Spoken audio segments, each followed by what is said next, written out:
pretty good this year. Before you go too far, There you go.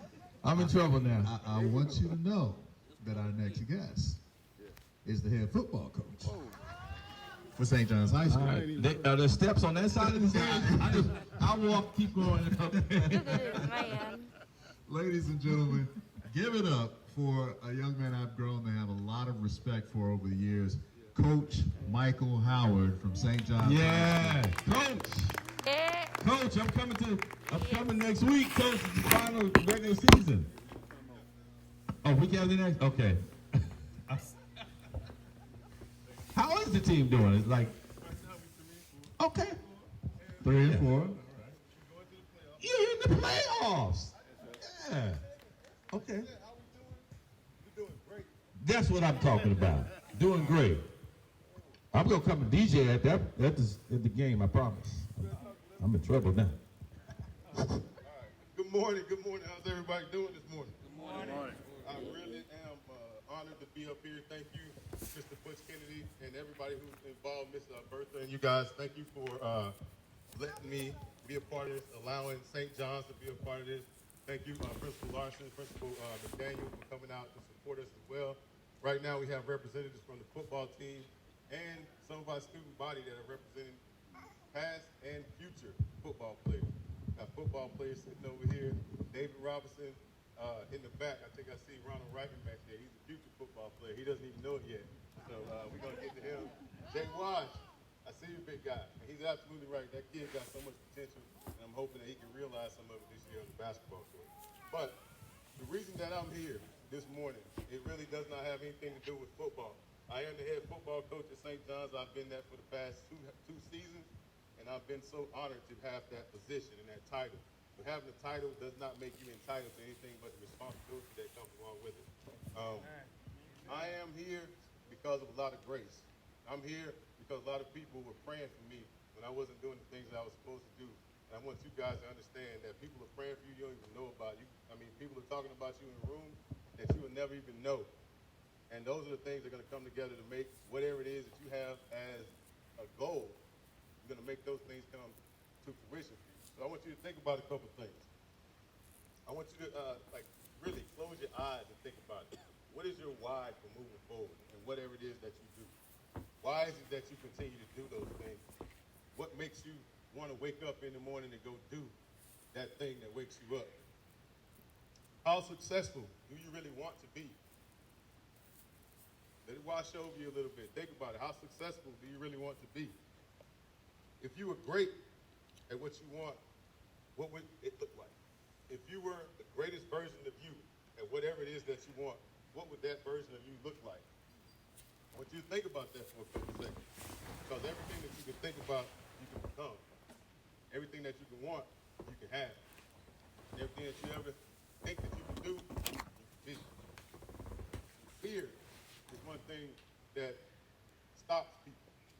Fear is something that keeps you from reaching every aspiration that you ever thought about in your life.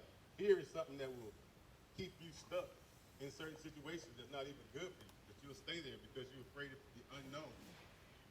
And the biggest thing that I've learned as a person who's found some measure of success is that fear is not real.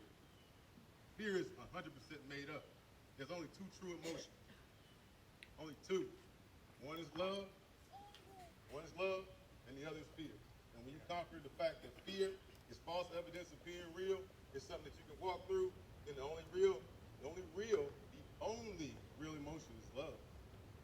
And if you think about it, when you feel mad, you feel sad, you feel scared, really scared and afraid, like that's something that you make up in your mind.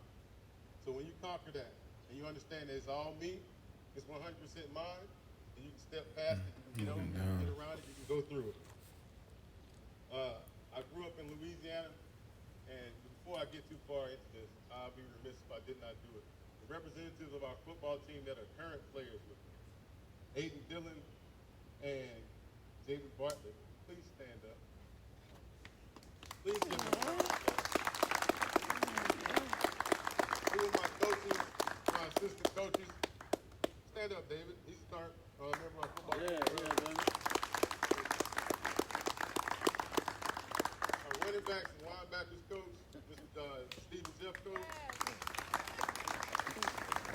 And my, I don't even know what position it is. It's all Mr. good. Everything, my inspiration. Coach Carlton Solomon. That's good, Coach. In the back, I see Coach, my defensive coordinator, Coach Hank Campbell.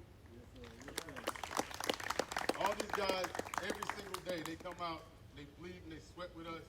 They come out and they try to find a better success for us as a football team, but also growing these young men into great men, just great individuals once we get done on the football field. And if you look around, this is not a color scheme thing. Like, I know what this is meant for and what I am and who I am and whose I am, but it's not a color thing. It's a man thing. It's a growth thing. It's a human being thing. It's a connection thing. That's right. And that's why we're doing what we're doing. So thank you. Amen. Amen. All right, back to what I was saying. Now, I grew up in Louisiana, man. It's real country towns, a very small towns, a whole lot like Johns Island, like Wadmalaw. Everybody's really close-knit, and my grandfather had a bunch of stories. His stories used to always make kind of sense to me when I was younger, but now it makes so much sense that I can't even believe it. And one of the things he used to talk about, he had a paper route. As a young man in the South, there are certain areas you can't really go through because things can happen to you, right? And every day on that paper route, every single day in the same spot, there was a dog that used to chase him. And he did this for about a month. And he kept thinking to himself, okay, when I get to that spot, the dog's coming, so I got to keep him laced up, got to be ready, got to be on top of my game. And every day it's getting more and more tired, like, man, come on. Again today, in the rain, in the heat, here comes that dog again. Now, he's seeing this dog come at him from a distance, and he's running with all he can to get away, and he never looks back to find out really how close the dog got. If the dog really was chasing me, just in his mind. I got to get away right now. Eventually, he got to the point where he's like, I'm tired of this, and I'm going to do something about it. I'm going to take my destiny into my own hand.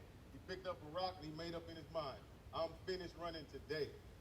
So he got to that spot. As he got to it, he had the rock, he saw the dog. The dog's getting closer, he's getting ready to hit the dog. The dog's getting closer, the fear is building, he's ready to run or he's ready to fight. Which one? The dog got a little bit closer, he got ready to hit him, and he looked at the dog and he went eyeball to eyeball with him, and he watched him. And when he opened his mouth to bark, he saw the dog didn't have any teeth. And he was like, oh man, dog, if you don't get away from me. And the dog just took off running. He just got out of there. And for the rest of the time he had that route, that level of fear was completely done. Oh, man.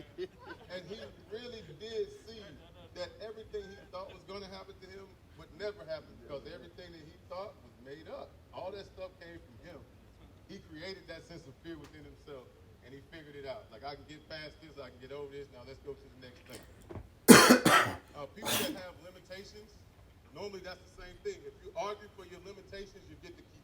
Every single time you say, I can't do something, you're absolutely right. Every single time you say, I can do something, you are absolutely 100% right. And you need to know that. Like, make it a statement of what you do and what you say and how you are.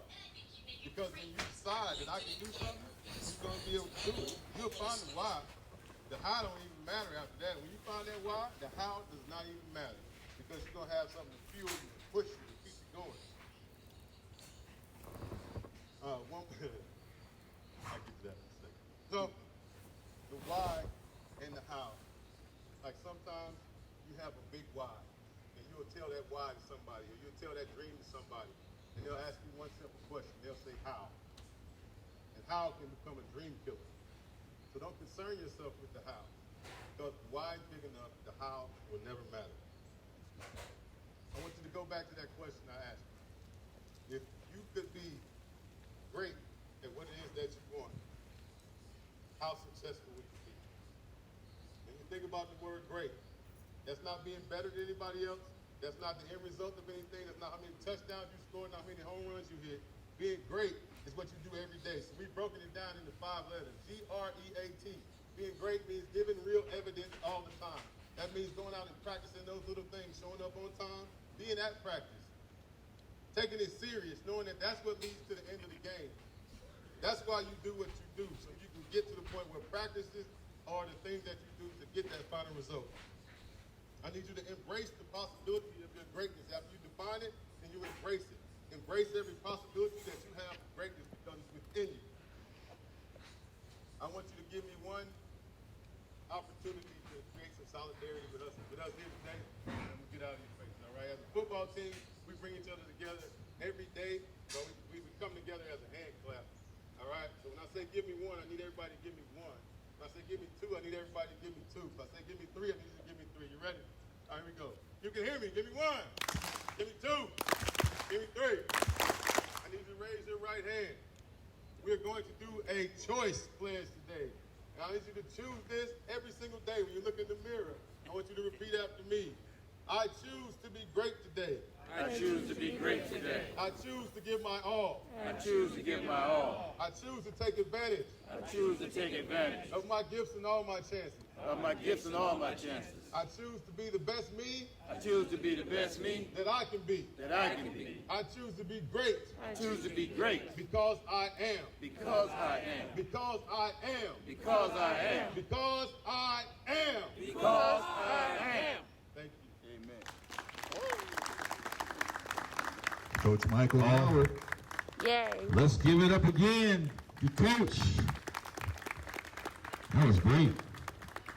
Man, that was really good. That's indeed. I have a new favorite team now. That's right, I do. And